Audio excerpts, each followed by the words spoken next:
السلام عليكم، يا مرحب بيكم يا 300 ألف أهلا وسهلا. كتاب The Rules of Love ريتشارد تيمبلر. تاني رول اتكلم عنها في وسط بقى ال100 قاعدة اللي حطهم ريتشارد كقواعد لشعور الحب. تاني قاعدة على طول خليني كده اقراها معاكم. Get over it before you get on with it. Get over it before you get on with it. ساعات كتير بناخد على دماغنا في تجربة ما.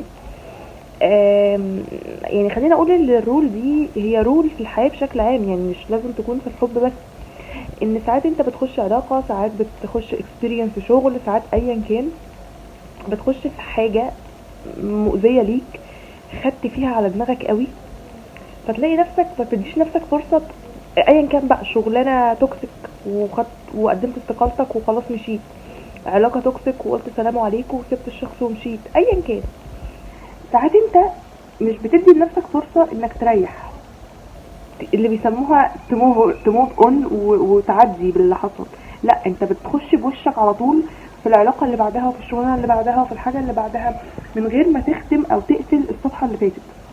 الحقيقة دي حلو ان البني ادم ينشغل، بس في لحظات وفي مواقف في حياتنا لازم نقف عندها.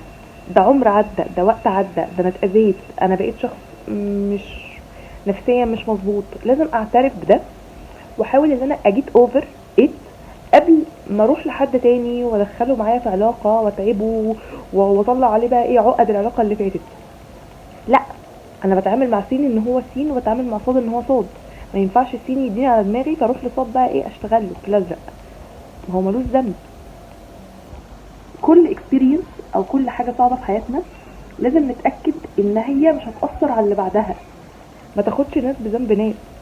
كل واحد بنتعامل معاه في الحياة ان هو لوحده، كيان لوحده، مش الناس كلها والحياة كلها والتجارب كلها مش خلطبيطة بالصلصة مع بعضها.